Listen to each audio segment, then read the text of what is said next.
آمنوا اتقوا الله حق تقاته ولا تموتن إلا وأنتم مسلمون يا أيها الناس اتقوا ربكم الذي خلقكم من نفس واحدة وخلق منها زوجها وبث منهما رجالا كثيرا ونساء واتقوا الله الذي تساءلون به والأرحام إن الله كان عليكم رقيبا يا أيها الذين آمنوا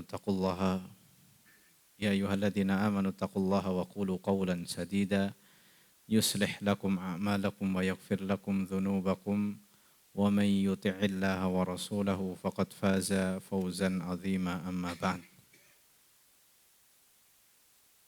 Gimana kabarnya Bapak-bapak? Sehat Pak? Alhamdulillah. Saumna gimana Pak? Saum puasanya? Ada yang tidak puasa Pak? Mungkin karena usia. Semuanya masih puasa Pak? Masya Allah. Bapak yang paling senior yang mana nih Pak? Masya Allah. Masih puasa Pak? Alhamdulillah. Baik, alhamdulillah kita dipertemukan oleh Allah Subhanahu wa taala pada kesempatan yang mulia ini, itu di waktu menjelang berbuka ya. Waktu yang terbaik untuk berdoa kepada Allah Subhanahu wa taala, waktu yang mustajab ketika seseorang hamba menunggu berbuka puasa dan dia berdoa kepada Allah Subhanahu wa taala. Baik, alhamdulillah kita lanjutkan pembahasan kita Pak. Kemarin terakhir sampai halaman berapa Pak? 4 ya.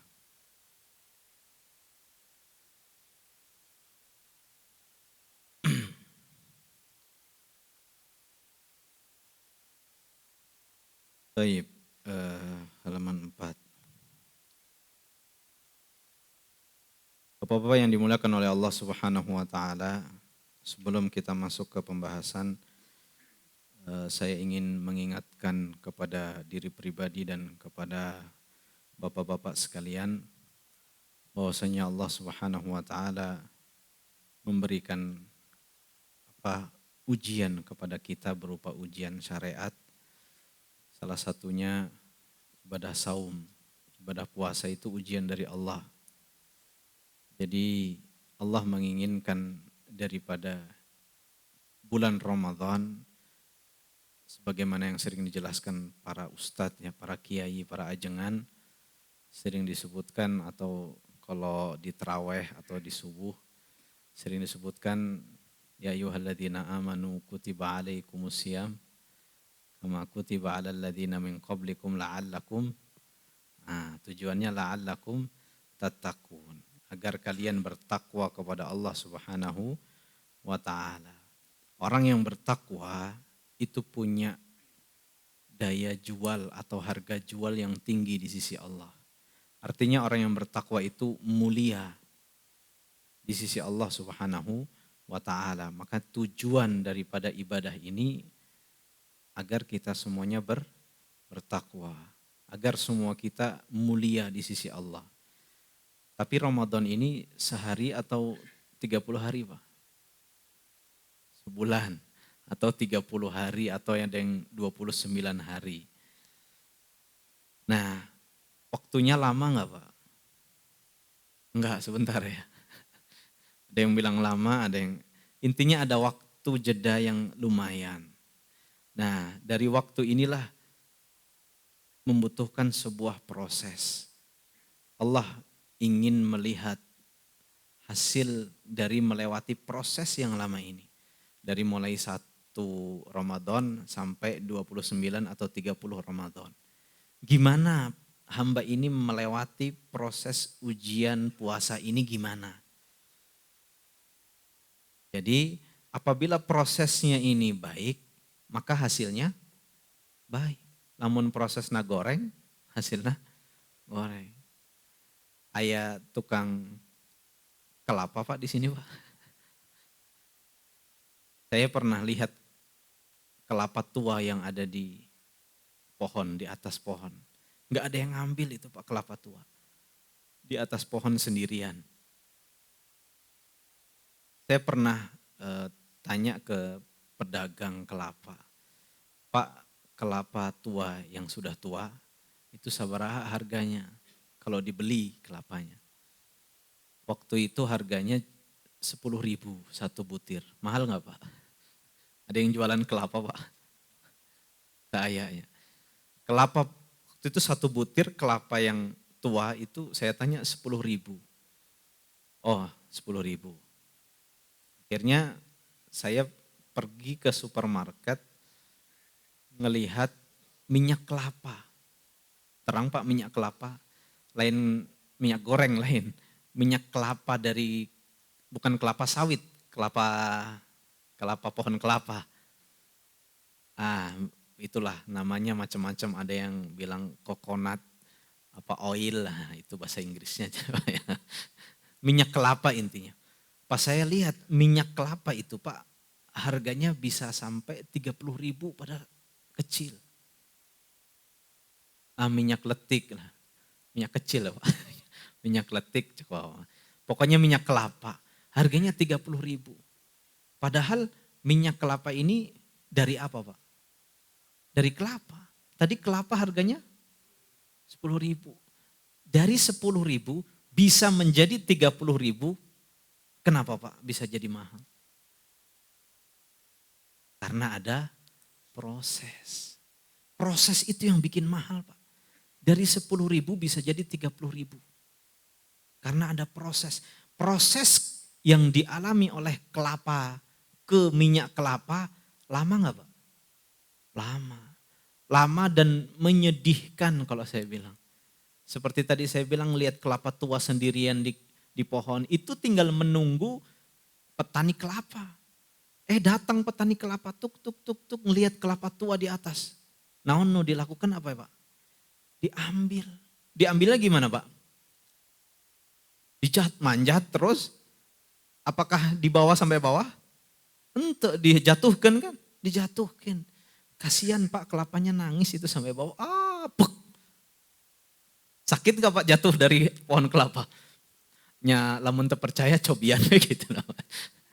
Sakit Pak. Kalau kelapa itu bisa ngomong, aduh udah lama-lama tua di pohon sendirian, pas ketemu sama tukang kelapa malah dijatuhin.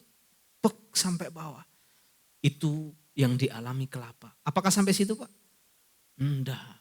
Habis itu diapain Pak? Nah dijambak Pak ya. Serabutnya dijambak. Kumaha parasana dijambak sampai copot rambut. Dijambak sampai botak kan Pak. Sampai botak, sampai serabut kelapanya semuanya terpisah, terkupas.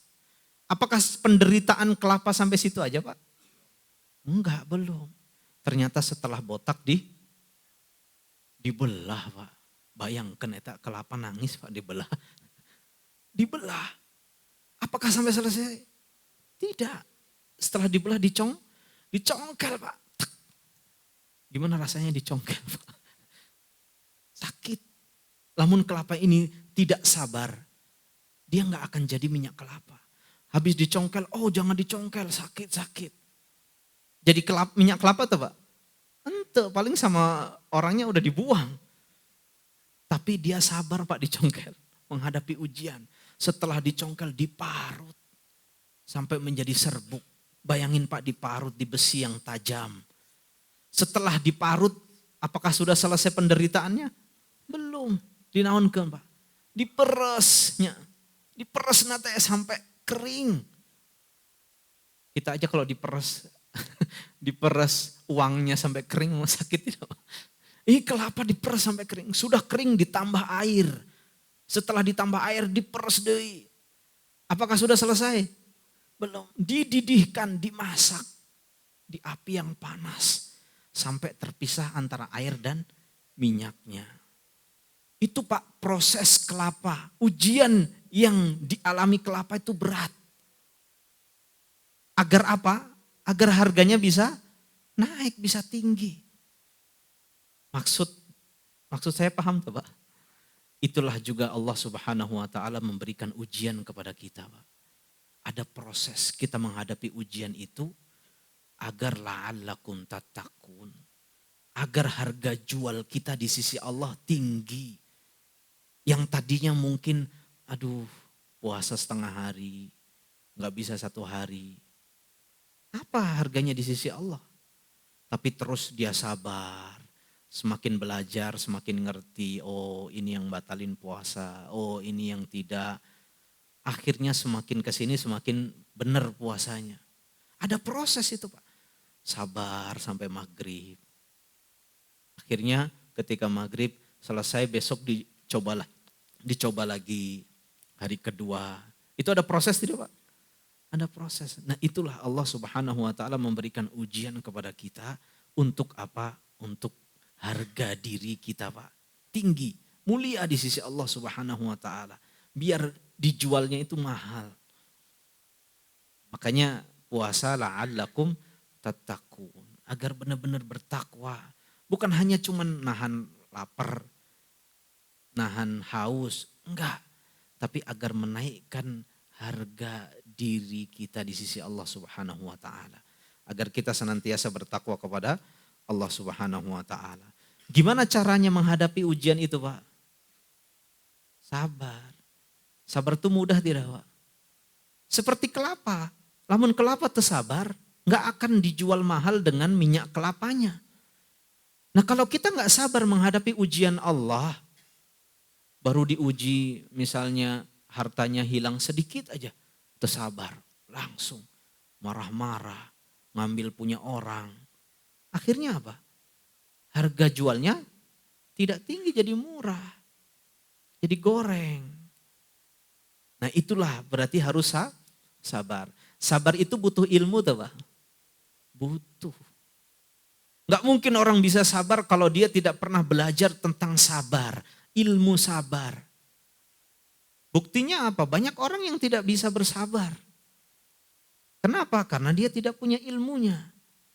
Berarti untuk bisa menghadapi proses ujian dari Allah butuh ilmu. Kembali lagi Pak, ujungnya ke ilmu.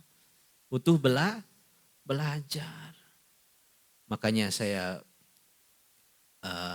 semangatilah untuk semuanya.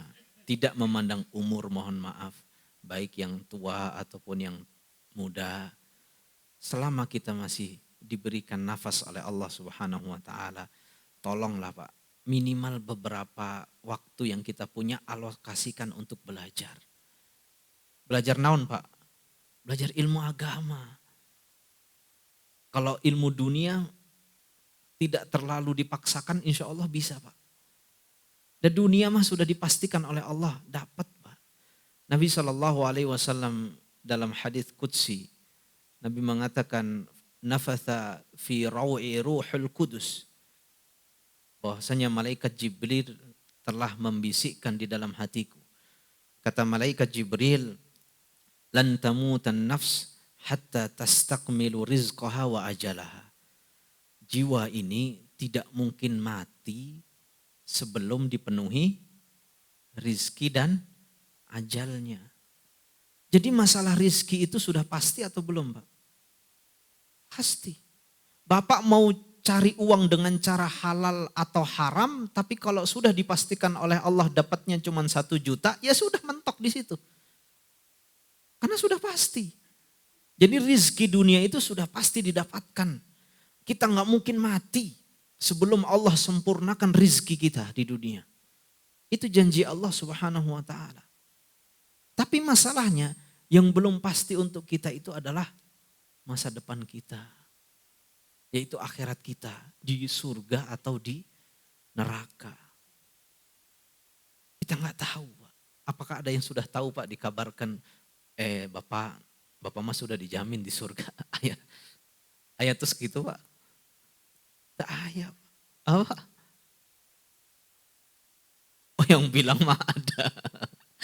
Ayah ajangan orang Pak. Yang bilang ada ya Pak. Tapi belum tentu. Enggak ada Pak. Bahkan siapa?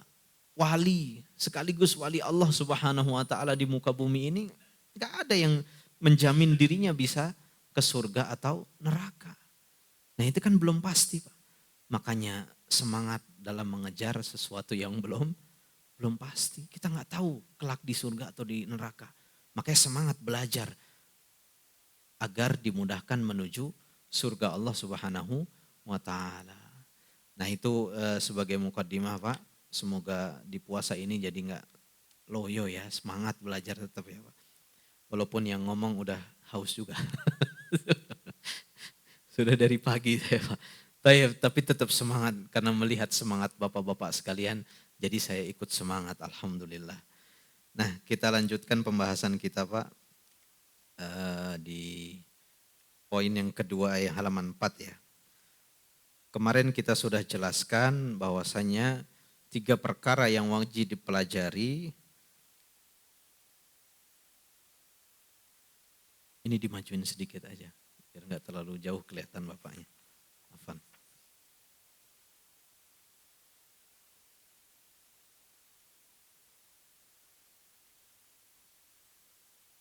Baik, udah. Ini yang bisa ngelihat aja Pak ya. Tapi saya sambil berbicara insya Allah. Kemarin kita akan pelajari 3 perkara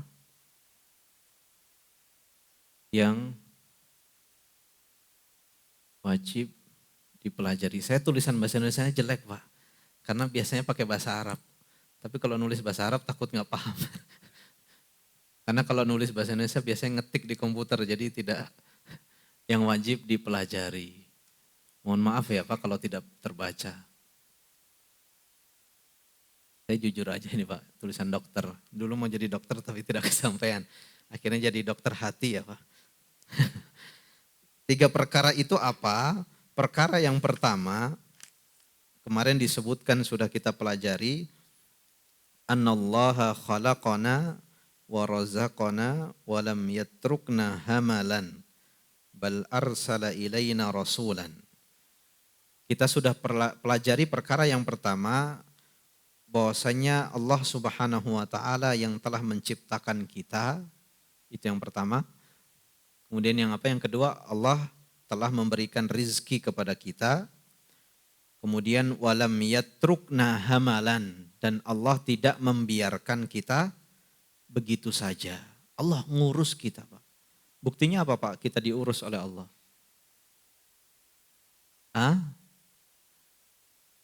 Diutusnya Rasul. Jadi ketika kita diciptakan, bukan diciptakan begitu saja. Ada tujuan daripada penciptaan kita. Tujuannya apa? Wa ma khalaqtul jinna wal insa illa liya'budun. Tujuannya untuk beribadah kepada Allah. Nah, sekarang setelah diciptakan punya tujuan, tujuannya beribadah. Nah, nggak tahu ibadahnya gimana. Makanya Allah Subhanahu wa taala ngutus seorang rasul, yaitu Kanjeng Nabi Shallallahu alaihi wasallam. Untuk apa? Untuk menjelaskan kepada kita bagaimana caranya beribadah. Makanya Allah itu tidak membiarkan, ciptakan begitu. Seperti kita Pak, kita punya program, punya anak ya Pak. Nah, punya anak itu punya tujuan nggak Pak ketika, mohon maaf, membuat anak? Ada tujuan tuh Pak? Ayah tujuan gimana budak ya menjadi penerus. Ada tujuannya. Nah ketika ada tujuan, apakah Bapak, biarin aja hidup. Dibiarkan begitu saja atau orang sekolahkan, kasih makan, diurus, ibakan. Iya tidak Pak? Iya. Begitu juga Allah Subhanahu wa taala ketika menciptakan kita. Kita nggak dibiarkan hidup di dunia begitu saja. Nah, tidak Pak, kita diberikan tujuan. Tujuannya agar ibadah. Gimana caranya ibadah? Allah sudah kasih kita Rasul. Untuk apa? Untuk menjelaskan gimana caranya ibadah. Makanya ini harus kita yakini pertama kali. Arsala ilaina rasulan. Makanya Allah utus kita Rasul. Yaitu Nabi Muhammad SAW. Apa konsekuensinya? Faman ata'ahu dakhalal jannah wa man asahu dakhalan nar. Siapa yang mau taat sama Rasul yang Allah utus ini, maka jaminannya surga. Sebaliknya, kalau yang gak mau taat, maka diancam dengan neraka. Ini janji dari Allah Subhanahu wa taala. Yakin pertama, ini perkara yang pertama. Jadi perkara yang pertama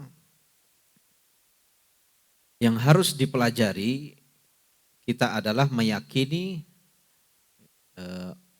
Allah menciptakan kita.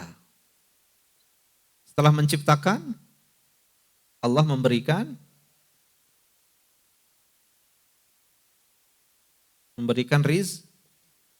rizki.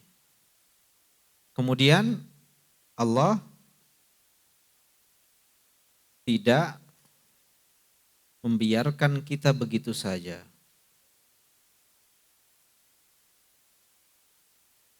Membiarkan kita begitu saja. Apa buktinya Allah tidak membiarkan kita begitu saja? Allah mengutus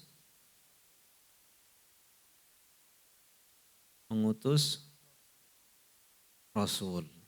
Apa tugas Allah mengutus Rasul? Menjelaskan kita untuk beribadah kepada Allah. Untuk intinya adalah mentauhidkan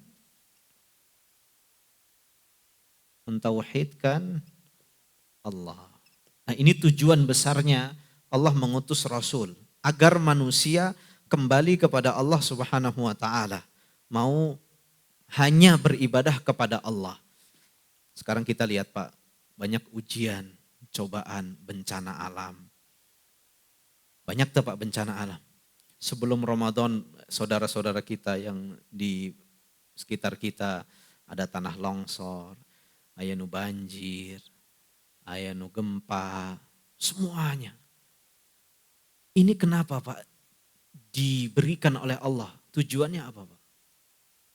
Kenapa Allah memberikan ujian berupa bencana alam? Tujuannya apa Pak? Agar mengingat Allah, kembali ke Allah. Kita mau mengakui dosa-dosa kita kepada Allah. Nah, salah satu dosa yang terbesar sepanjang sejarah yang mengakibatkan bencana terbesar terjadi adalah kesyirikan, lawan daripada tauhid. Kalau Bapak baca kisah-kisah ayat Ustadz cerita, Kiai cerita tentang Nabi Nuh. Hari Bapak ngedongeng ke budak, ke anak, gimana tentang Nabi Nuh ngedongeng? Bencana naon? Bencana apa yang dialami Nabi Nuh dan kaumnya? Banjir bandang. Bahkan semuanya itu tenggelam. Kenapa Pak Allah kirimkan banjir bandang? Kenapa Pak? Karena umat Nabi Nuh umurnya seberapa? 950 tahun. Ayah umurnya 950 tahun Pak. 1000 kurang 50 tahun. Ada tidak Pak? Allah berikan umur panjang kepada kaum Nabi Nuh sampai 950 tahun agar mereka sadar untuk kembali kepada Allah. Agar kembali kepada Allah. Tapi dengan umur 950 tahun diutusnya Nabi Nuh mengajak kaumnya, ya qaumi ibudullah. Wahai kaumku, sembahlah Allah. Tauhidkan Allah, jangan berbuat syirik. Itu terus selama 950 tahun Nabi Nuh ngajak kaumnya. Tapi akhirnya selama ini kaumnya tidak mau ikut Nabi Nuh. Dikasih tahu sudah diutus Rasul, tetap tidak mau nurut. Akhirnya Allah kirimkan bencana yang membinasakan mereka semua. Enggak cukup sampai situ Pak. Ada kisah apa lagi setelah Nabi Nuh? Yang bencananya pakai angin kencang. Itu kaum Ad. Kaum Ad itu badannya besar. Allah tidak ciptakan lagi orang seperti kaum Ad Pak. Kalau Bapak lihat peninggalan sejarahnya itu, mereka bisa membangun rumah di bukit Pak, diukir. Berarti tinggi orangnya itu seberapa tidak terbayangkan. Beratus-ratus meter tingginya Pak. Bukit itu dipahat. Itulah kaum Ad. Nabi siapa yang diutus kepada kaum Ad? Nabi Hud. Nabi Hud. Nabi Hud Allah utus kepada kaum Ad sama tujuannya. Ya qaumi ibudullah. Wahai kaumku sembahlah Allah. Tauhidkan Allah. Jangan berbuat syirik. Tapi walaupun orang-orangnya besar, kekuatannya besar, sama gak mau nurut Nabi Hud. Akhirnya apa Pak? Allah kirimkan angin yang begitu kencang dan begitu dingin selama 1 pekan. Akhirnya mereka semuanya habis. Karena angin Pak. Cuman angin bayangkan. Angin Allah kirimkan untuk mereka yang tidak mau kembali kepada Allah. Sudah dikasih Rasul tetap gak mau nurut. Bukan hanya sampai situ. Setelah itu ada kaum Tsamud yang dikirimkan suara yang kencang. Suara, Bapak sering dengar sahur-sahur jam 3 pagi Pak, kelilingan judong-judong. Itu aja udah ganggu telinga. Ini suaranya bisa sampai meninggal kalau dengar suara itu. Itu hukuman yang Allah kirimkan kepada kaum Tsamud. Karena mereka sama. Ketika diutus seorang Rasul yaitu Nabi Saleh. Nabi Saleh diutus oleh Allah kepada kaum Tsamud. Sama yang dibawa, ya qaumi ibudullah. Wahai kaumku, tauhidkan Allah. Sembahlah hanya kepada Allah. Jangan berbuat syirik. Sama Pak, kaumnya gak mau nurut. Akhirnya apa? Allah kirimkan tadi suara yang begitu kencang. Sehingga telinga mereka semuanya pecah dan meninggal dunia. Itu hukumannya. Nah kita juga sama Pak, sudah datang kepada kita Nabi Muhammad. Kita kaumnya Nabi Muhammad. Walaupun gak pernah bertemu dengan Nabi Muhammad, tapi kita semuanya kaum Nabi Muhammad. Karena Nabi Muhammad Nabi terakhir. Sampai akhir zaman semuanya itu kaumnya Nabi Muhammad. Tujuannya diutus Nabi Muhammad sama dengan nabi-nabi sebelumnya. Yaitu untuk mentauhidkan Allah. Makanya Pak, kalau kehidupan kita terus dikirim bencana sama Allah. Ayah tanah longsor, ayah gempa, ayah banjir, ayah sakit, ayah. Jangan salahkan Allah. Tapi coba kita cek, ternyata di masyarakat kita banyak yang masih melakukan kesyirikan. Ayah nu sedekah bumi lah, ayah nu sedekah laut, mending sedekah ke orang gitu. Ada yang kirim sesajen ke pohon-pohon yang dikeramatkan. Ini namanya syirik Pak. Namun sedekah sama Allah. Caranya gimana? Kasih ke tetangga.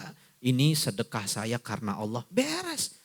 Daripada sedekah ke laut, sahanu nampi. Lauk mubazir. Laut tidak perlu disedekahi. Karena yang memberikan keberkahan kepada laut Allah. Kalau kita pengen berkahnya laut, minta sama Allah. Nah inilah bentuk-bentuk kesyirikan. Ayanu masih percaya dengan dukun, ayanu percaya dengan paranormal. Nah ini semua kesyirikan. Menyekutukan Allah. Makanya kenapa masih bencana terus terjadi? Agar kita ingat sama Allah. Kembali Pak, dosa-dosa kita banyak. Siapa tahu masih ada kesyirikan di antara masyarakat kita. Sehingga Allah kirimkan ujian, bencana terus demi terus. Baik, itu perkara yang pertama. Nah kita lanjut perkara yang kedua yang wajib dipelajari oleh setiap muslim.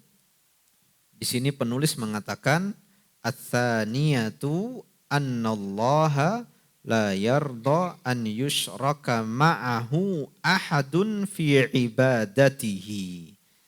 La malakun muqarrabun wala nabiyyun mursal. Nah ini yang kedua adalah tentang konsekuensi mengakui bahwasanya Allah pencipta. Apa konsekuensinya? Yaitu tidak boleh melakukan kesyirikan atau menjelaskan tentang bahaya syirik. Nah, perkara yang kedua yang perlu dipelajari, yang pertama kan mengakui Allah menciptakan kita, meyakini Allah memberikan rizki kepada kita. Nah, setelah kalau kita sudah yakin semuanya ini, ada konsekuensinya. Naon Pak bahasa Sundanya konsekuensi? Akibat. Konsekuensi ada yang tahu Pak apa bahasa Sundanya? Naon? Akibat yang ditimbulkan. Kalau kita beriman kepada Allah, Allah menciptakan kita, Allah memberikan rezeki kepada kita. Nah, di sana ada apanya ya? Konsekuensi itu bahasa ini apa? Perjanjiannya. Ada harus sesuatu yang dijalankan. Nah, konsekuensi daripada kita meyakini Allah yang menciptakan kita adalah tidak boleh berbuat syirik. Tidak boleh mensyirikkan Allah atau bahaya syirik. Di sana ada konsekuensi. Dari yaitu bahaya syirik. Nah, kata penulis bahwasannya Allah tidak ridho apabila disekutukan dengan sesuatu apapun di dalam ibadahnya. Paham Pak sekutu teh kumaha Pak? Jadi ini misalnya saya beribadah kepada Allah, sholat seperti biasa. Saya sholat Allahu Akbar. Sholatnya menghadap kepada Allah. Berarti saya beribadah kepada Allah. Tapi di samping sholat ini, setelah sholat orang masih percaya ke kuburan, minta-minta ke kuburan. Nah ini kan Anda tadi sholat itu minta sama Allah. Tapi setelah sholat juga minta sama selain Allah. Nah orang mati itu selain Allah tidak? Berarti kan ini sama saja kita menyamakan orang yang sudah mati yang kita minta-mintai itu sejajar dengan Allah. Nah ini namanya tandingan Pak. Jadi pahami Pak? Saya Pak kerja di bos A. Pak bos ini juragan beras biasa. Saya kerja di sini. Tapi ketika saya kerja di sini ternyata saya juga kerja di bos B. Berarti kan saya menjadikan bos B ini tandingannya bos A. Paham tuh Pak? Majikannya dua gitu. Rasanya aku mah Pak. Atau gini Pak sederhananya. Bapak-bapak punya putra atau putri? Punya. Ngerawat putra atau putri ini sejak kapan Pak? Di orok keneh atau tiba-tiba sudah gede? Dari oroknya, dari bayi. Dari bayi pas keluar cenger gitu nangis. Diurus dengan kasih sayang, belikan susu, gak punya duit gimana caranya bisa beli. Pokoknya kumaha carana bisa ngerawat. Kemudian tiba-tiba sudah besar, TK, SD, gak punya uang untuk sekolahin. Pokoknya kumaha carana, ya budak sekolah. Mati-matian tidak Pak? Mati-matian. Pas sudah besar, Masya Allah, sudah sekolahnya sampai luar negeri misalnya. Sampai luar negeri dibiayain. Pokoknya disayang anak ini. Setelah pulang dari luar negeri Pak, datang ke rumah kita, ternyata dia berbaktinya bukan hanya sama kita, tapi sama tetangga. Nggak ada jasanya sama sekali. Jadi ketika pulang si anak ini, bapak ibunya mah bapak A dan bapak ibu B, ini bapak ibunya. Ketika anaknya si C-nya Pak, si C ini berbakti bukan hanya ke A dan B. Ternyata dia karena sudah bengharnya Pak, dia tidak memberi hanya kepada orang tuanya, dia ngasih kepada orang lain. Tapi ngasihnya teh sarua, ngasih ke bapak ibunya motor, ke orang lain mobil. Kumaha Pak perasaan? Sakit tuh Pak. Iya budak orang nungurus, orok, nepi ke sukses, tapi pas sukses nah lebih menyayangi orang lain. Jadi mendatangkan orang lain ini tandingan bagi kita. Paham tak Pak? Ini namanya kesyirikan. Orang mintanya sama Allah, berdoa sama Allah. Tapi di lain waktu orang juga minta sama orang yang sudah mati. Berarti menjadikan orang mati ini sama derajatnya dengan Allah. Nah ini yang tidak mau. Ini yang tidak mau terjadi oleh Allah Subhanahu wa taala. Nah, Allah yang sudah menciptakan kita, Allah yang sudah memberikan rizki kepada kita. Loh, kalau dia malah mintanya sama orang lain. Marah tidak Pak? Manusia aja marah apalagi Allah Subhanahu wa taala. Kita aja anak kita enggak berbaktinya sama orang lain aja. Kita nah orang nu ngurus tapi naha batur nu dapat kebaikannya. Pasti gitu Pak. Ngedumel. Nah itu juga Allah sama. Allah sudah menciptakan kita, maka konsekuensinya kita harus beribadahnya sama Allah. Jangan mendatangkan tandingan. Nah itu maksudnya syirik itu begitu Pak. Lain syirik gak pernah sholat. Bukan Pak. Orang yang melakukan kesyirikan itu beribadahnya sama Allah. Kalau orang yang tidak beribadah kepada Allah itu namanya kafir. Lain musyrik. Kalau musyrik dia tetap beribadah kepada Allah. Dia mengakui yang menciptakan Allah. Dia mengakui yang memberikan rizki Allah. Tapi masalahnya dia mendatangkan tandingan. Sama Pak, dulu orang-orang Arab jahiliyah mengakui yang menciptakan mereka Allah. Yang memberikan rizki mereka. Tapi nyembahnya berhala. Nembahnya, iya Pak. Sholat rajin ke Allah setiap hari 5 waktu sholat di masjid. Tapi pulang di masjidnya sok we mampir ke pohon nu dikeramatkan. Yo saya minta diberkahi sawahnya. Nah ini syirik namanya. Menjadikan tandingan bagi Allah Subhanahu wa ta'ala. Wali fulan, wahai wali tolong saya mau nikah. Ini kalau tanggal ini benar atau enggak ya wali. Padahal yang ngatur jadwal itu, yang memberikan jadwal itu Allah. Memberikan waktu kepada kita Allah. Minta sama Allah. Nah inilah perbuatan syirik. Makanya konsekuensi daripada kita mengakui bahwasanya kita diciptakan oleh Allah. Allah tidak ridho untuk disekutukan dengan apapun itu di dalam ibadahnya. Walaupun dengan malaikat atau nabi. Walaupun dengan malaikat atau nabi. Karena banyak orang muslim sekarang Pak tetap beribadahnya bukan ke Allah tapi ke nabi. Saking mengagungkan nabi kelewatan batas. Kelewatan Pak. Masa ke kuburan nabi, wahai nabi tolong saya utang saya 1 juta kena ya can kebayar-bayar. Tolong lunasi. Nabi mah gak bisa sudah meninggal dunia. Nah inilah perbuatan syirik Pak. Minta sama Allah. Yang akan melunasi hutang adalah Allah. Dan Nabi mah gak bisa mendengar. Karena sudah meninggal dunia. Kecuali Nabinya masih hidup. Kalau masih hidup namanya minta tolong. Pak Kiai, punten Pak Kiai. Ada kiainya Mak di depan. Kiainya mampu Pak Kiai utang saya 1 juta. Can lunas-lunas. Tolong dibantosan atau Pak Kiai. Nah itu bukan, kalau itu bukan doa, itu meminta tolong, lamun tak era gitunya Pak ya. Itu minta tolong. Nah itu boleh.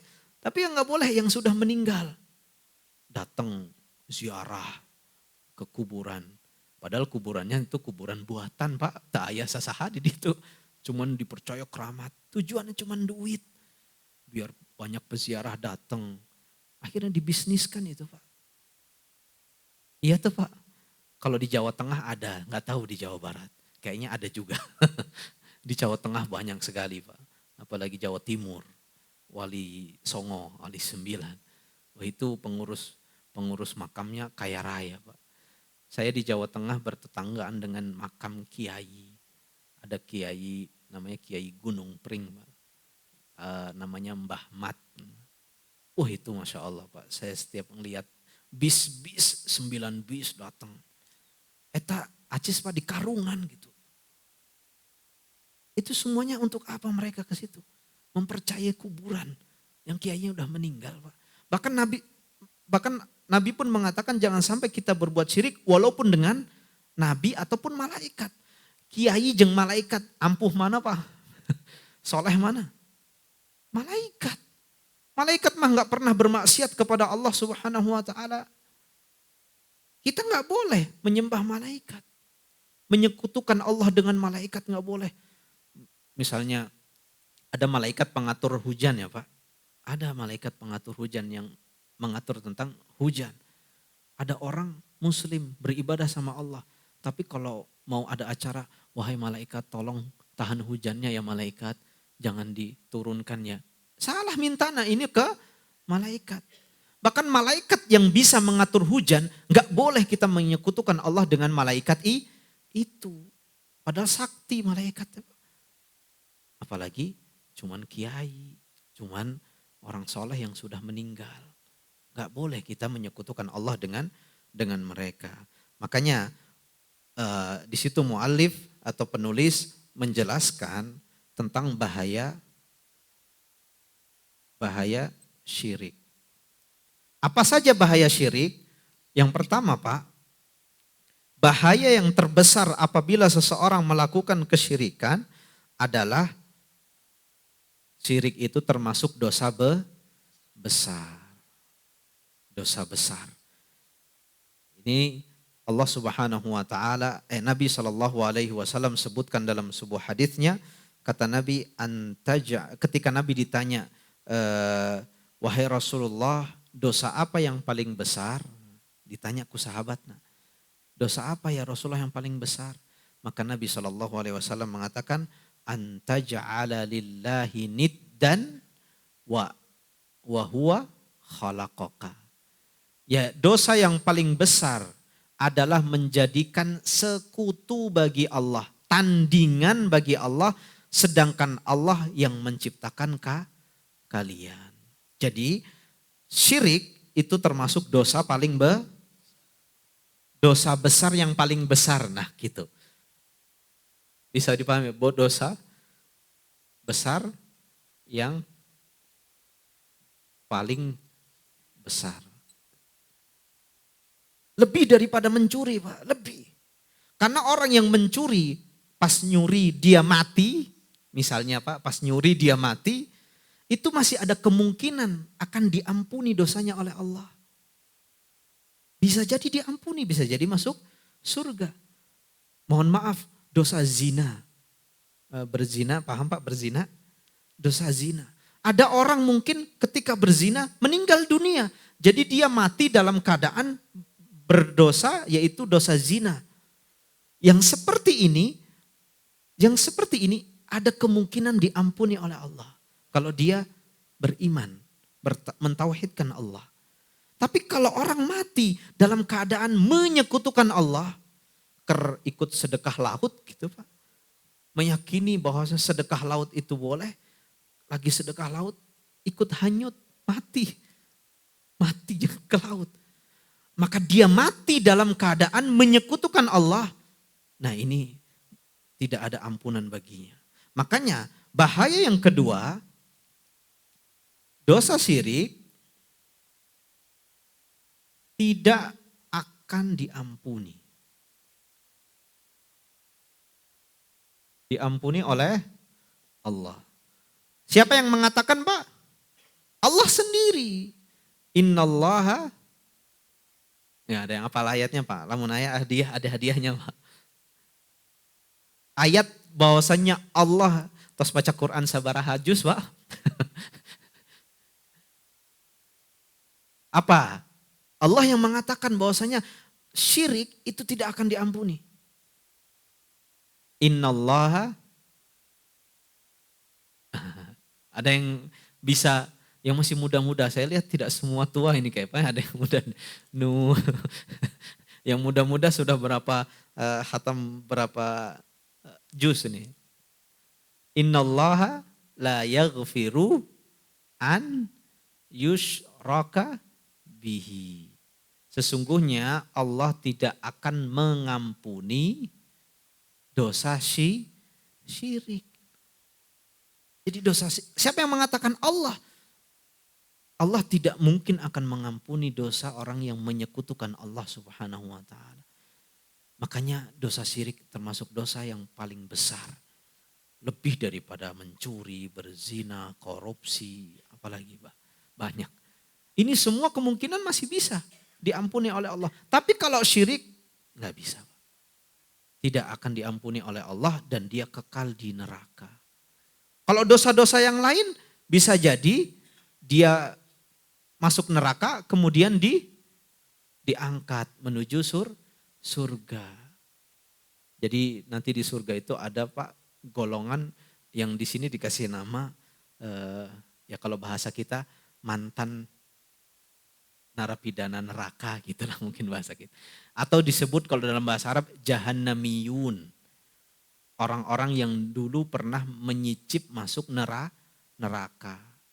Nah itu orang-orang penduduk surga sudah paham itu. Oh itu dulu orang-orang yang pernah di neraka. Karena ada tandanya. Kalau mungkin bayangan kita dikasih kalung gitu Pak. Mantan, kalau kita mantan narapidana ini mantan penghuni neraka. Jadi ada orang-orang yang dia mentauhidkan Allah tapi banyak dosanya. Sehingga dibersihkan dulu oleh Allah di neraka. Nah orang yang seperti ini tidak menyekutukan Allah ada kemungkinan bisa keluar dari neraka. Tapi kalau orang yang sudah melakukan kesyirikan walaupun itu cuma 5 menit Pak.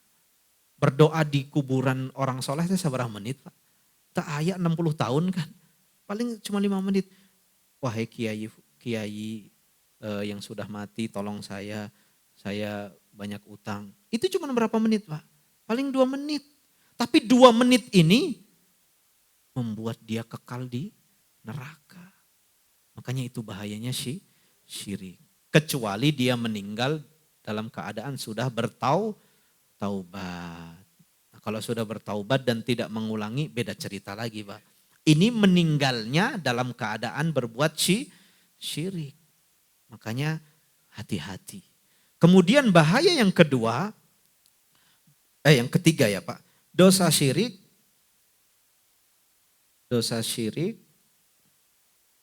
bisa menghapus semua amal yang dilakukan.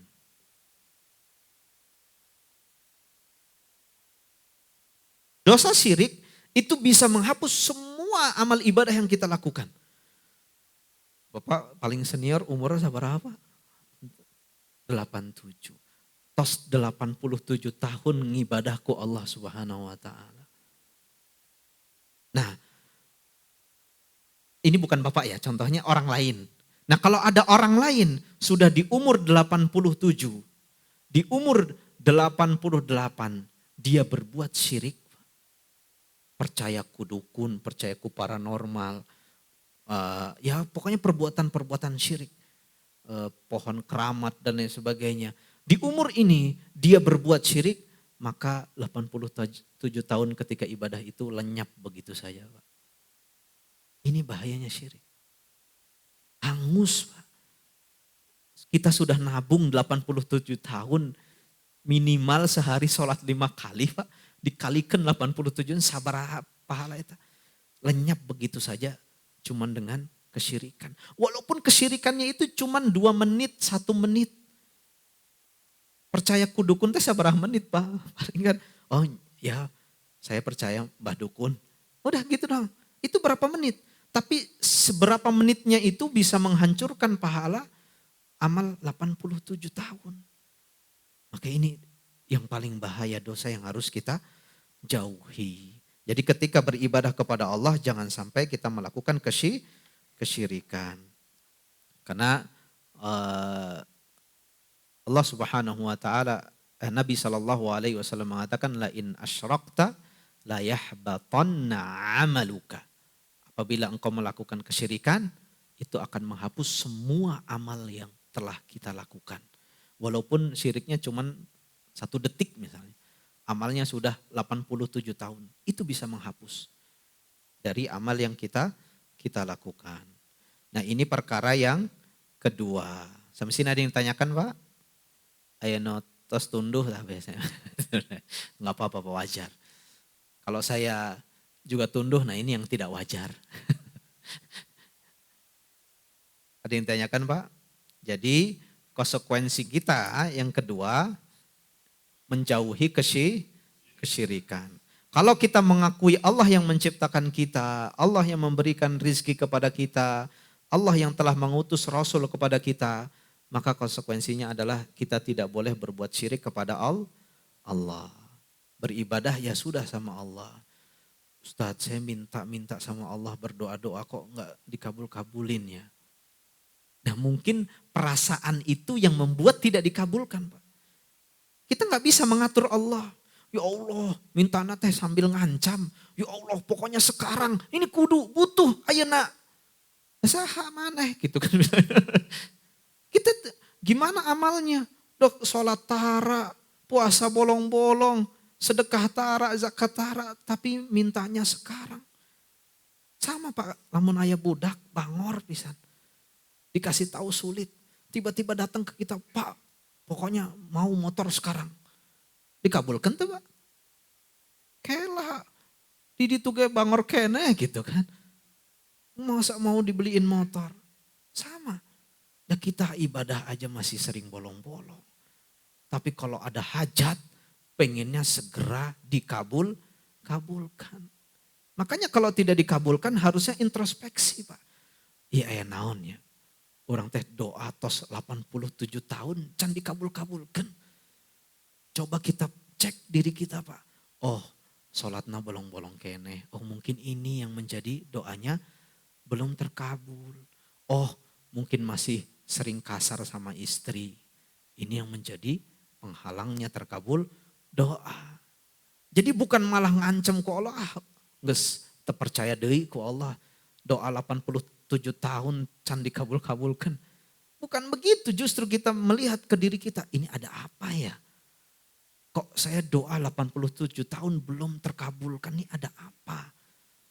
Nah inilah pentingnya daripada keimanan kita. Ini dua perkara yang kita pelajari. Kemudian yang terakhir, yang ketiga Pak. Lanjut Pak atau beres? Lanjut. Soalnya sangguna can asak ya. Jadi lanjut. Baik. Kita lanjutkan perkara yang ketiga, karena 3 perkara ya. Oh ini dalilnya Pak, di bukunya di dalilnya, wad dalilu qauluhu ta'ala, mana dalil daripada konsekuensi ini bahaya syirik. Kita tidak boleh menyekutukan Allah. Allah subhanahu wa ta'ala berfirman dalam surat Jin, wa annal masajida lillahi fala tad'u ma'allahi ahada. Allah mengatakan, sesungguhnya masjid-masjid itu adalah untuk Allah. Maka jangan menyembah seorang pun di dalamnya bersamaan dengan Allah. Makanya para ulama mengatakan Pak, kalau kita sholat di tempat yang ada foto-foto manusia, itu gak boleh buat sholat. Kenapa? Ya karena seakan-akan kita menyembah foto itu, patung. Makanya kalau di rumah mau sholat Pak, di tempat yang tidak ada makhluk yang bernyawa. Aya foto keluarga, kemudian orang sholat ngadep ke itu, oh jangan Pak. Ini seakan-akan kita beribadah kepada keluarga itu. Nah ini penyebab kesyirikan pertama kalinya seperti itu Pak. Dulu di zaman Nabi Nuh. Di zaman Nabi Nuh itu ada orang-orang soleh Pak. Orang-orang yang sangat soleh. Nah, kaum Nabi Nuh ini pengen mengabadikan orang-orang soleh ini agar semangat ibadahnya bisa semangat ngelihat orang soleh. Makanya akhirnya orang soleh ini dijadikan patung, dipahat, kedinginan Pak. Atau ada yang kedinginan dengan AC-nya bisa dimatiin, kalau ada yang kedinginan kasihan bapak-bapak. Enggak, enak lah ya. Nah, orang soleh ini dijadiin patung ini ditaruh di tempat ibadah atau masjid lah sekarang. Biar apa? Biar semangat ngelihat, oh nih orang soleh nih. Tujuannya agar menyemangati. Tapi itu berubah setelah generasi ini meninggal, datang anak, incu, wah apa ini? Ada patung nih, wah orang sembah. Jadi nembahnya ke patung. Makanya kalau kita di rumah ingin sholat, jangan sampai di ruangan itu ada makhluk yang bernyawa seperti foto, patung. Lamun aya kucing lewat, wios lah kucing mah. Itu makhluk beneran. Nah, ini yang bener-bener makhluk bernyawa seperti foto, ada patung naon, patung domba, patung naon lah Pak. Patung, yang penting bukan patung Yesus, namun patung Yesus lain Islam itu terus non muslimnya. Nah, kita lanjut yang ketiga, ini dalilnya wa annal masajida lillahi fala tad'u ma'allahi ahada. Enggak boleh kita berbuat syirik, menyekutukan Allah di dalam doa kita, mendatangkan selain Allah di dalam doa kita. Kemudian perkara yang ketiga, penulis mengatakan anna man ata'ar rasula wa wahhadallah la yajuzu lahu muwalatun man haddallaha wa rasulahu walau kana aqraba qaribin. Bahwa siapa saja yang taat kepada Rasul dan mentauhidkan Allah, maka tidak boleh baginya bersikap loyal. Apa loyal tuh Pak? Apa bahasa Sundanya loyal?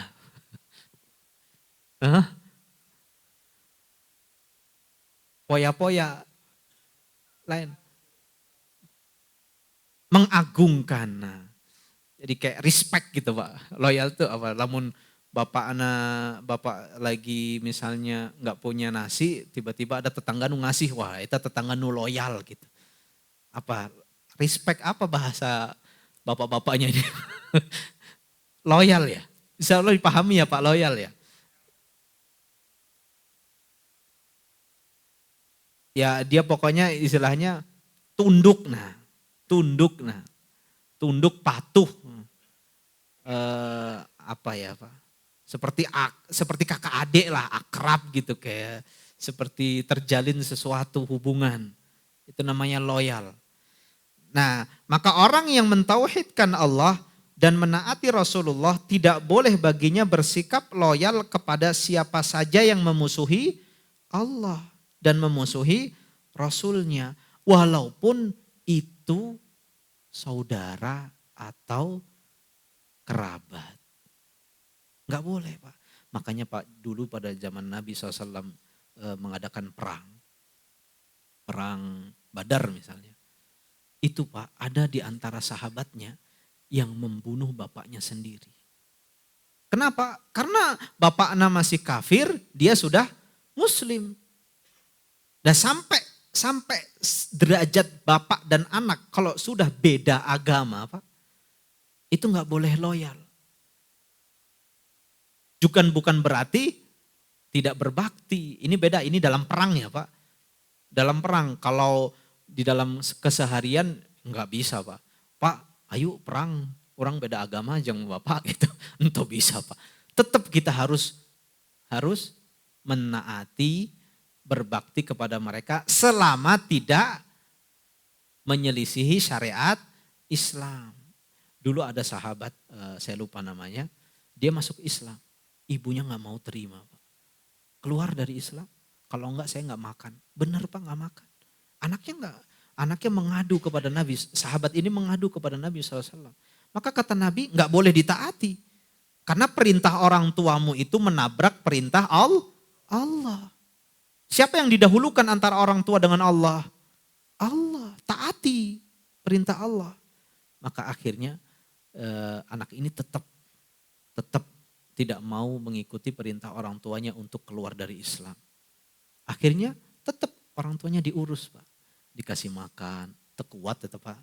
7 hari makan pasti pingsan. Ujung-ujungnya kalau dikasih makan mau. Karena gak mungkin kuat. Akhirnya dikasih makan, tetap berbakti.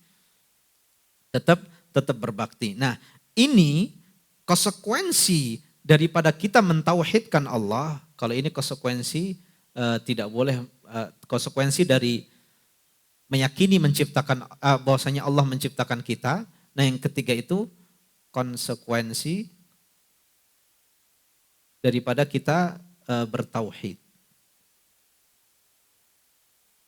Kita sudah tidak melakukan syirik, berarti kita mentauhidkan Allah. Nah, konsekuensinya apa kalau kita menjadi orang yang sudah mentauhidkan Allah?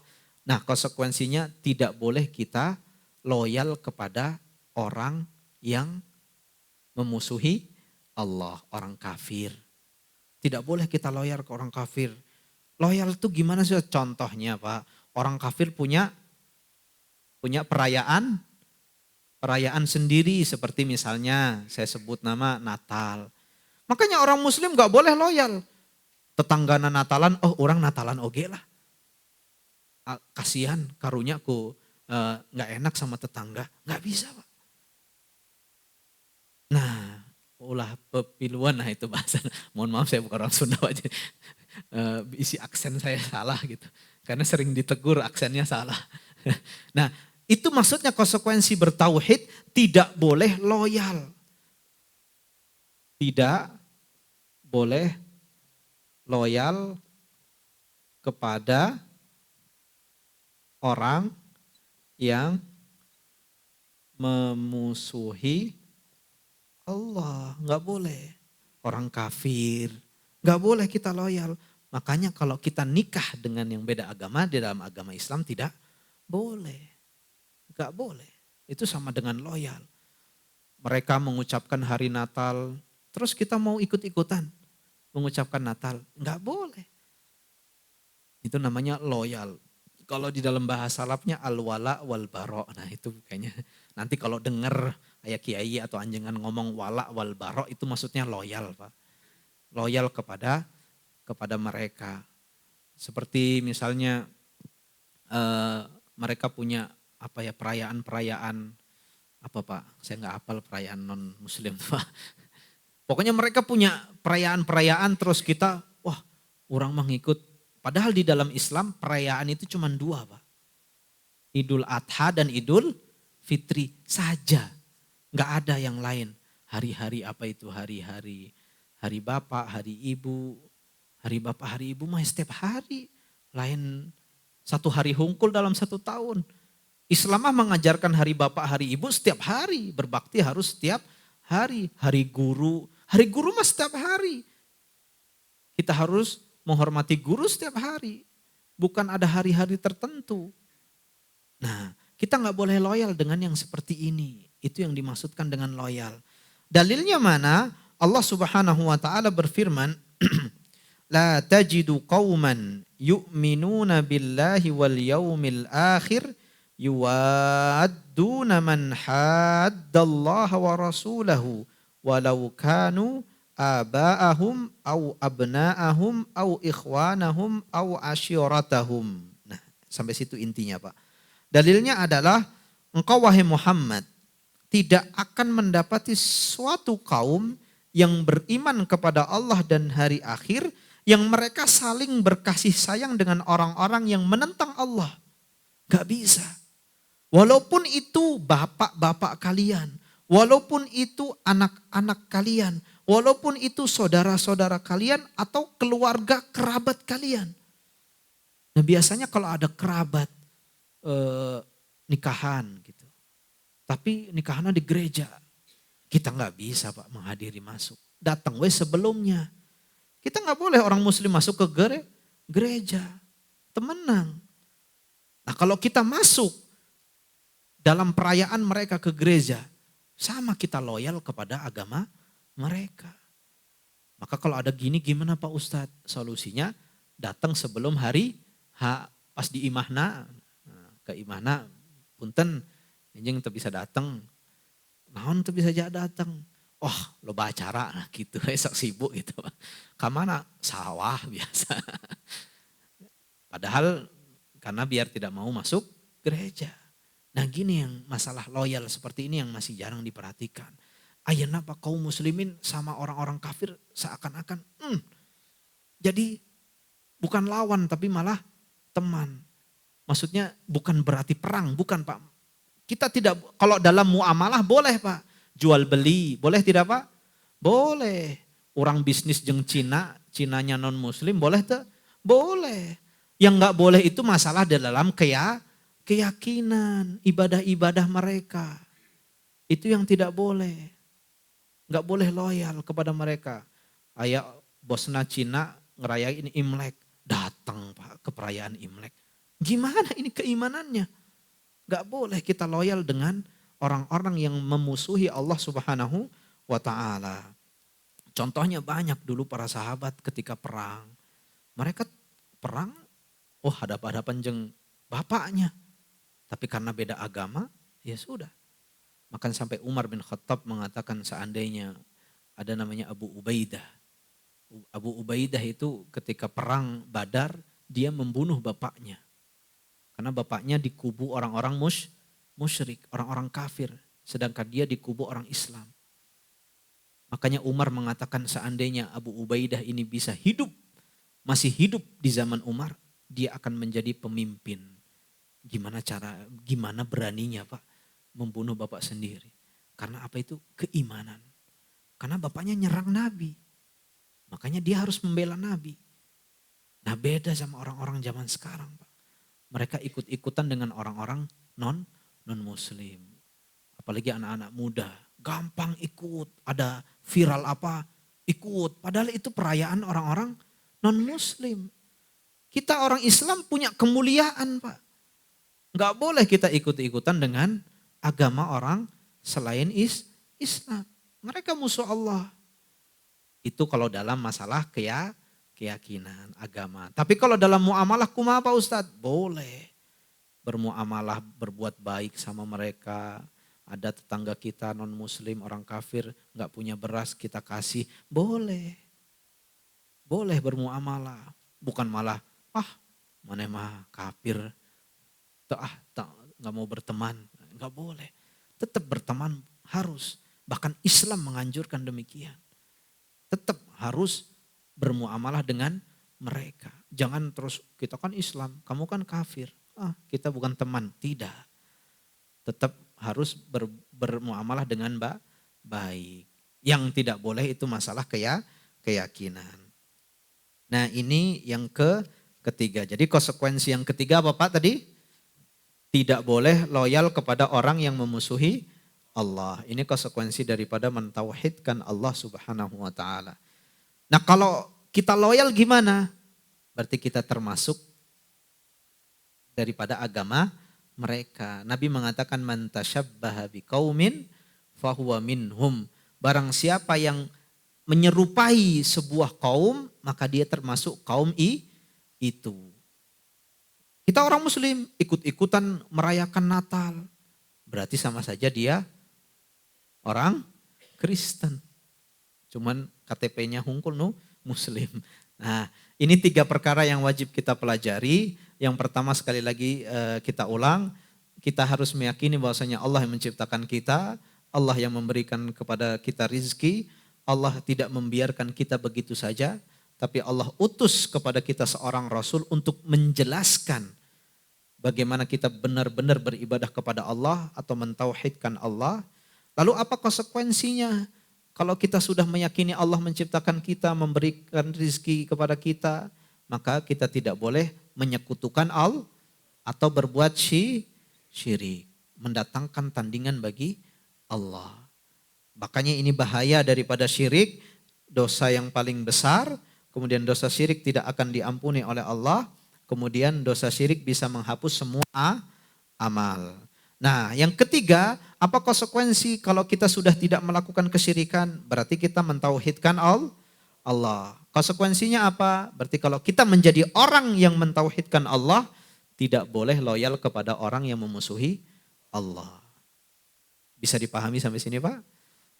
Insya Allah. Selesai 3 perkara yang wajib dipelajari oleh kita semua kaum muslimin. Masih ada waktu, panitia? Masih ada, berarti untuk tanya jawab. Tanya jawab. Kalau dilanjutin takut nanggung, butuh waktu yang lama lagi. Insya Allah kita lanjutkan materinya di pertemuan-pertemuan selanjutnya.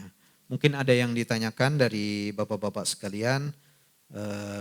boleh berkaitan dengan materi yang kita bahas atau badai curhat mangga. Gimana panitia, silahkan yang mana? Silakan Pak.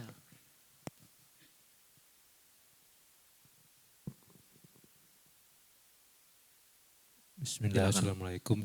Waalaikumsalam. Bari bertanya Mohon. mengenai eta ayat, eta hadis wabtagu ilai wasilah. Wabtagu Ilai wasilah. ilaihimul wasilah. Ya. Kenapa? Itu kan kita bukan menyukur Allah tapi membuat wasilah gitu.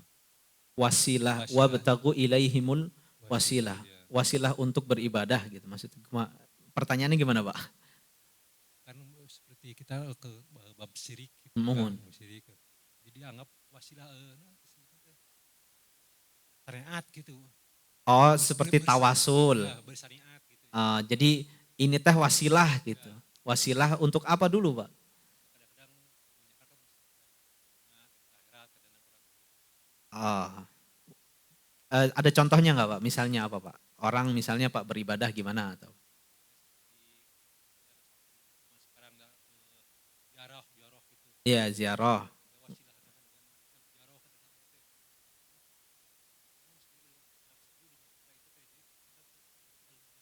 Oh gitu.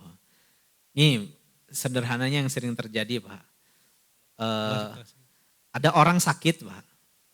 Sakitnya. Yang menyembuhkan penyakit itu siapa Pak? Allah. Tapi nah datangnya ke dokter. Nah wasilah. Tapi dia harus, itu masalah akidah. Akidah itu keyakinan Pak. Jadi dia harus punya keyakinan bahwasanya yang menyembuhkan itu bukan Pak dokter.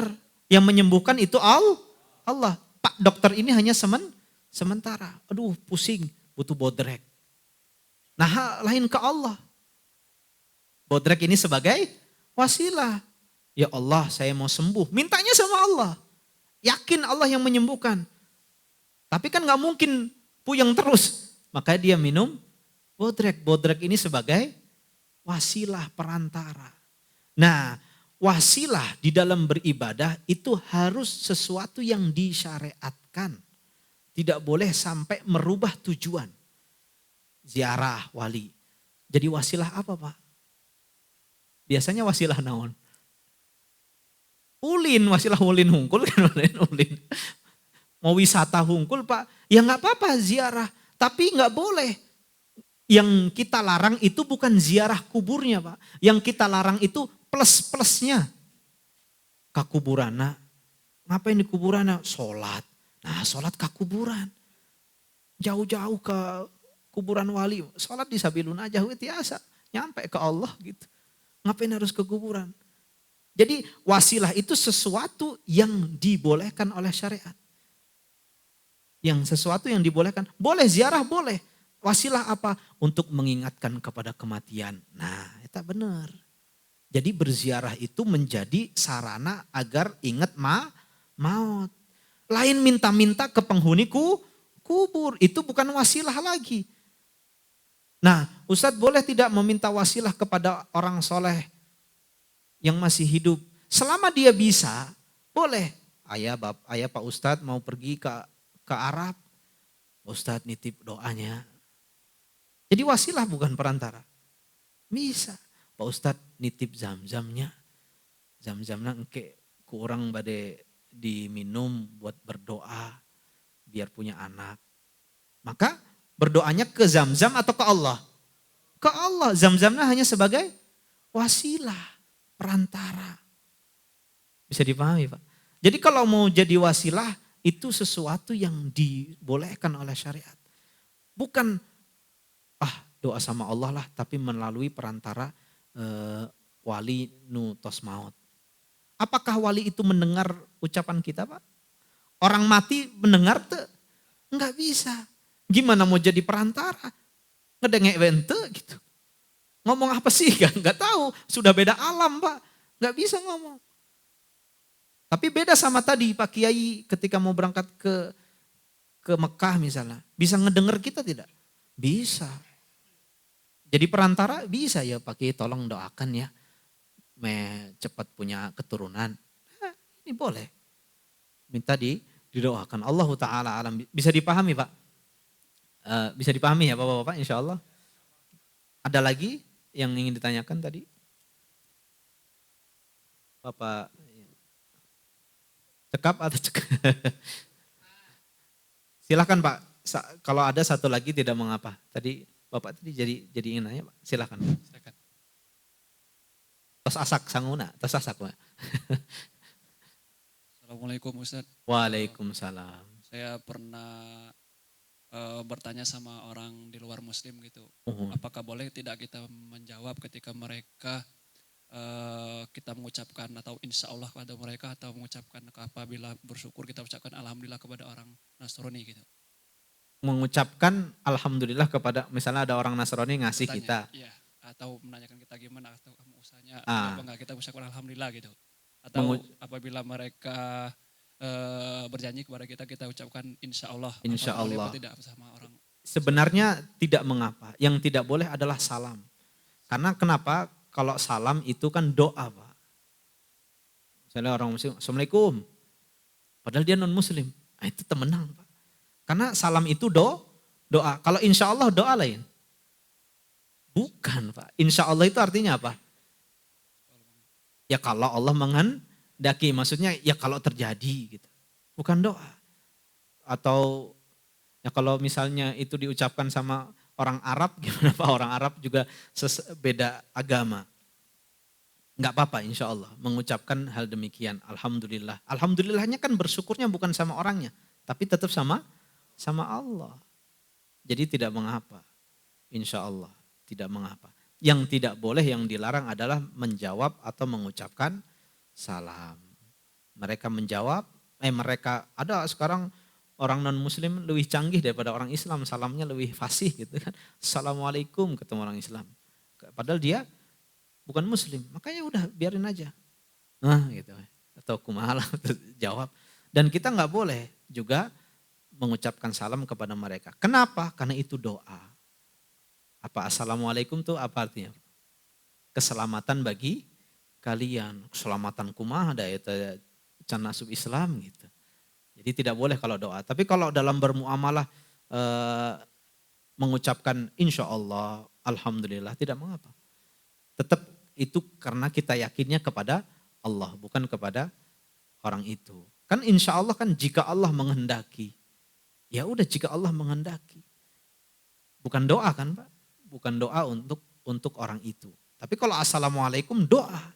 Keselamatan bagi kalian. Wow, keselamatan gimana Pak? Bisa dipahami ya Pak? Taib, insya Allah. Insya Allah tidak mengapa. Itu muamalah biasa. Cukup panitia? Masih ada waktu? Boleh bertanya Ustaz? Apa itu? Waduh. Enggak. Terakhir ya insya Allah ya. Menyambung pertanyaan yang barusan.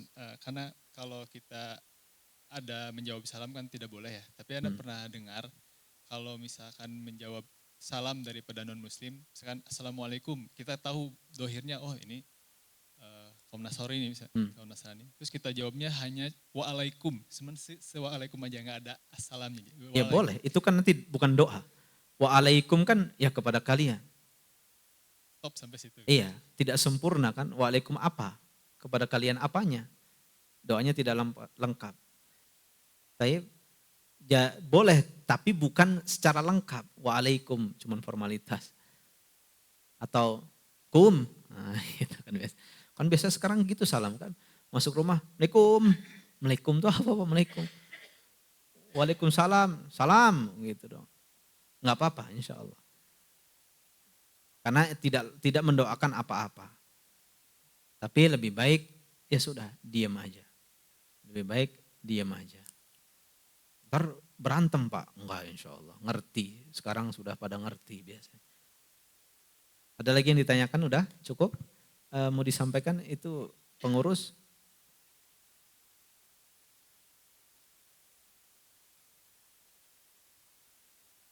Cukup insya Allah? Apa agenda selanjutnya ini? Sudah langsung penyaluran. Taib. Ada Bapak lagi masih diberikan kesempatan? Satu lagi Ustaz, mungkin Ustaz, kan tadi sedikit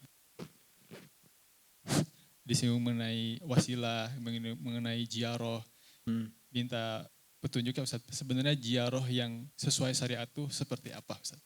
Ziarah yang sesuai syariat ya sebatas hanya untuk mengingatkan akhirat. Tudzakirukumul akhirah kata Nabi. Fal'ana fazuruha fa innaha tudzakirukumul akhirah. Sekarang boleh kalian ziarah kubur, tapi tujuannya cuman satu, agar mengingatkan kepada akhirat. Yang nggak boleh itu plus-plusnya, minta doa. Kalau membersihkan gimana? Boleh membersihkan, kan bukan ibadah itu, cuman membersihkan rumputnya. Tidak ada perbuatan ibadah di situ. Yang nggak boleh adalah sholat di situ, minta apa. Kalau mendoakan boleh, boleh mendoakan, tapi tidak mengkhususkan. Tidak boleh mengkhususkan.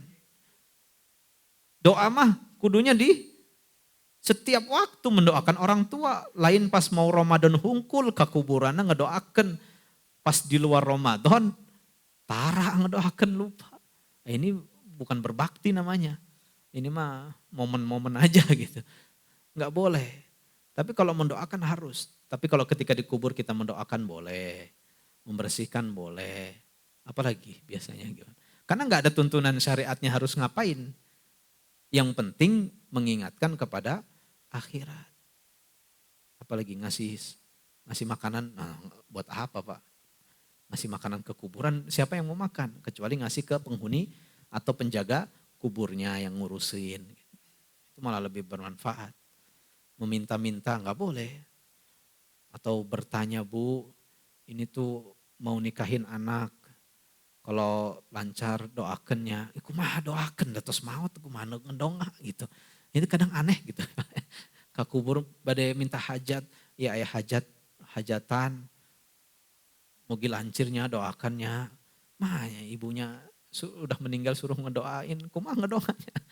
Sudah beda alam. Jadi mereka tidak akan mendengarkan apa yang kita lakukan. Yang nyampe adalah doa, sedekah, umroh, haji, itu bisa nyampe pahalanya kepada orang tua kita yang sudah meninggal. Ada lagi yang ditanyakan insya Allah? Mau tanya Ustaz? Ya, ini jadi lama ini. Satu lagi Ustaz. Satu lagi. Minta nasihatnya Ustaz, terutama untuk anak pribadi tentang nggak enakan gitu Ustaz. Bagaimana seharusnya sikap yang tepat?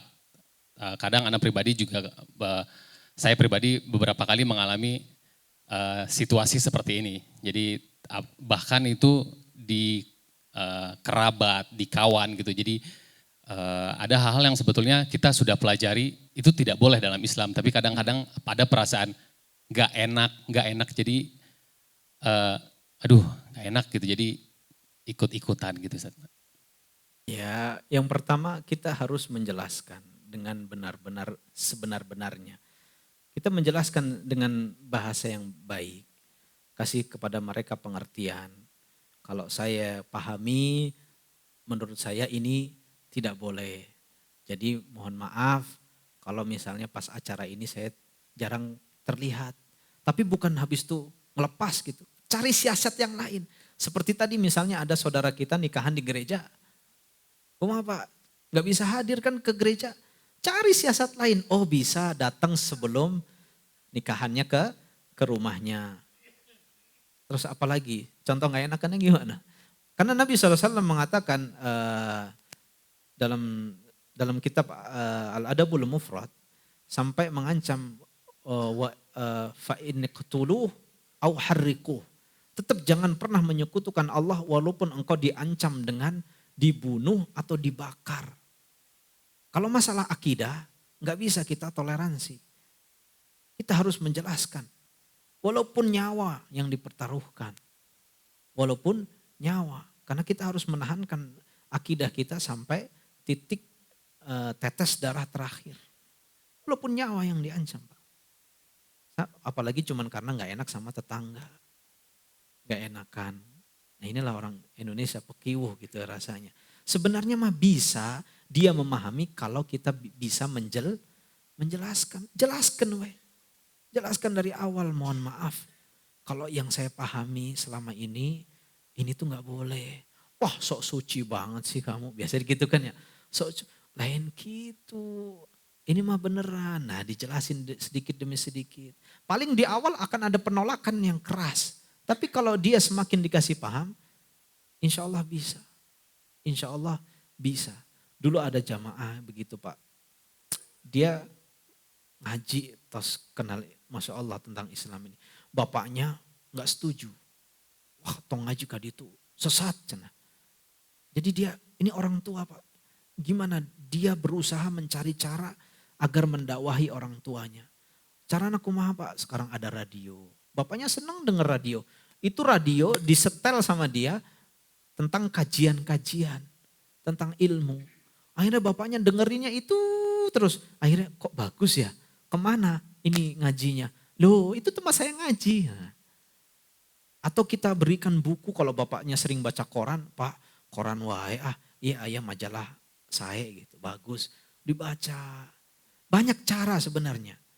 Cuman kitanya yang kadang mencari alasan, aduh karena gak enakan, habis itu mencari penghalalan. Padahal mah gak ada perasaan seperti itu sebenarnya.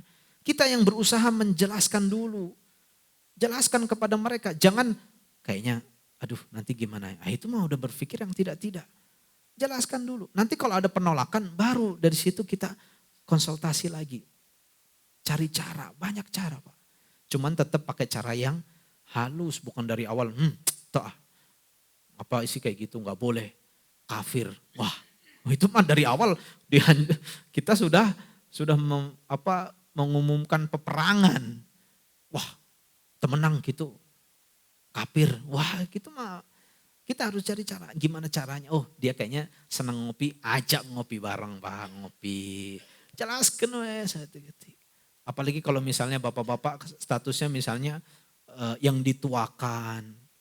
Pasti nurut, ku kolot.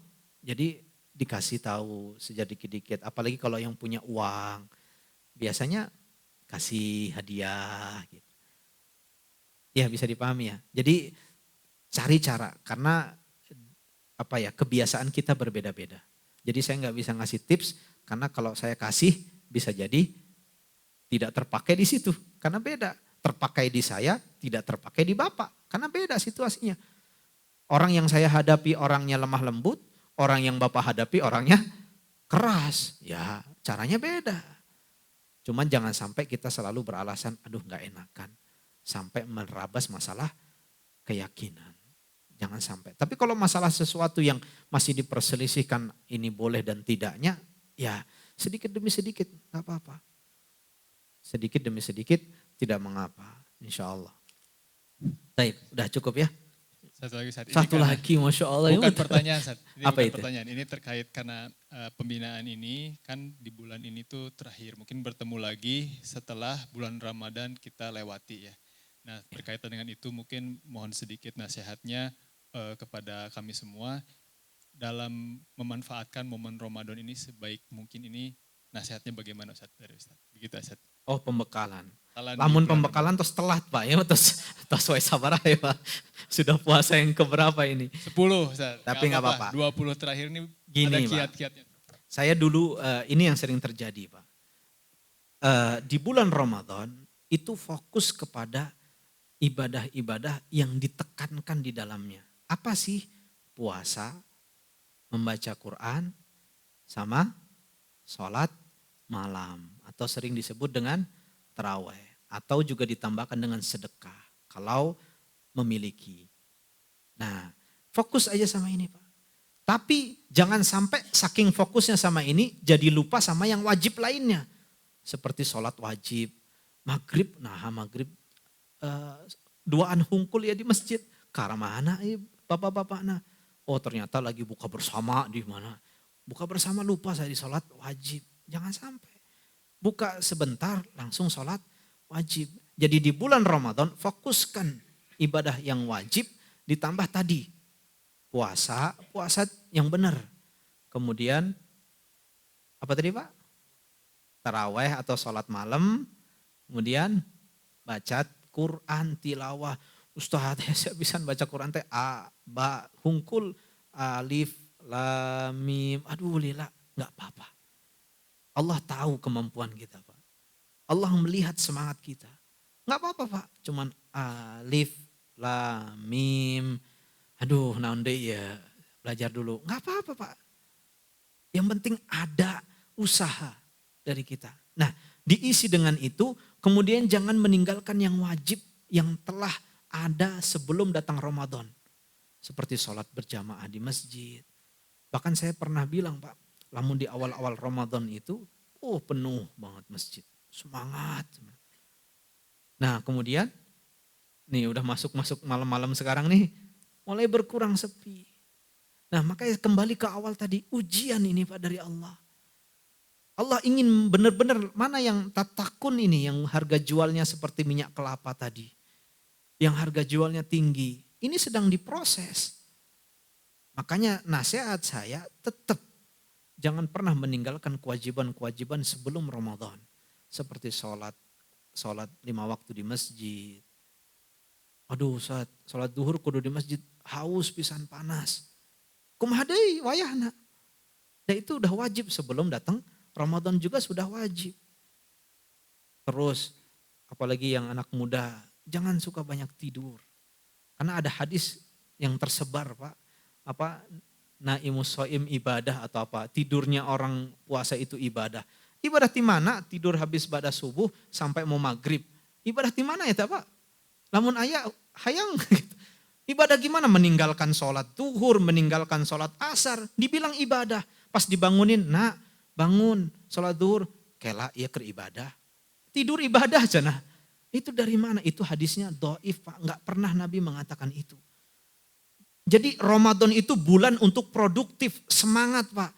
Sabaraha umurna, semangat untuk ibadah di bulan Ramadan. Dulu Pak Nabi perang itu kebanyakan di bulan Ramadan. Perang Uhud di bulan Ramadan. Bayangkan Pak Ramadan perang.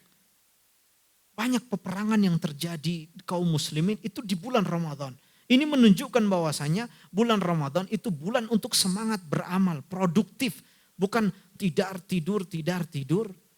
Tahu-tahu buka, makan, tidur, buka, makan, tidur. Ya mungkin itu saja insya Allah. Terbanyak dalil lah. Namun ngedalil mah sering kan di masjid-masjid Pak. Mungkin eta deui ya ayyuhalladzina amanu kutiba alaikum ngedalil. Cuman inti saya itu. Jangan tinggalkan yang wajib dan 5 amal berapa tadi? 4 atau 5 amal tambahan tadi. Baca Quran. Semangat aja Pak. Udah, walaupun enggak nyampe-nyampe sampai khatam, yang penting udah mulai. Udah mulai ngajak untuk ibadah itu sama Pak. Nabi SAW ketika masuk 10 hari terakhir, syadda mi'zarahu. Beliau menguatkan ikat pinggangnya. Berarti semangat ini. Ini baru mau start ini di 10 hari terakhir. Kemudian wa'ai qadha ahlahu. Membangunkan keluarganya. Bangunkan, hudangkan. Ayo sholat, orang sholat. Sholat semuanya. Untuk sholat malam, untuk baca Quran. Dan Nabi bersedekah di bulan Ramadan. Dan memperbanyak sedekahnya di bulan Ramadan. Tapi mungkin itu saja, insya Allah kita bertemu di nggak tahu bulan berapa. Karena saya juga mau pulang kampung lah istilahnya. Nggak tahu sampai tanggal berapa karena ya orang tua juga masih ada di Jawa. Jadi saya harus pulang. Dan mungkin nanti kalaupun ada tidak di akhir Maret ya. Karena mungkin saya baru kesini lagi di April. Mungkin nanti di bulan April baru ada lagi ya. Insya Allah di bulan Maret mungkin bapak-bapak sudah Syawal dan Idul Fitri ya. Mungkin ada yang pulang kampung. Ayat apa pulang kampung? Oh orang Jogja, Masya Allah. Masya Allah ya. Ya mungkin ada yang pulang kampung semoga selamat sampai tujuan. Ataupun bapaknya yang dikunjungi, anak-anak yang dari luar. Semoga anak-anaknya bisa kumpul semuanya di rumahnya masing-masing. Nah jangan lupa ajarkan Pak. Nutos dipelajari. Ayo orang ngeriung, belajar bersama. Kalau nggak bisa ya undang bapak-bapak yang bisa, yang masih muda buat mengajarkan lagi. Mungkin itu saja, mohon maaf apabila banyak salahnya, itu datangnya dari kebodohan saya dan datang dari syaitanir rajim. Apabila ada benarnya itu dari Allah Subhanahu wa taala, kita cukupkan, kita tutup dengan doa kafaratul majlis. Subhanakallahumma bihamdika asyhadu an la ilaha illa anta astaghfiruka wa atubu ilaik. Wassalamualaikum warahmatullahi wabarakatuh. Waalaikumsalam warahmatullahi wabarakatuh.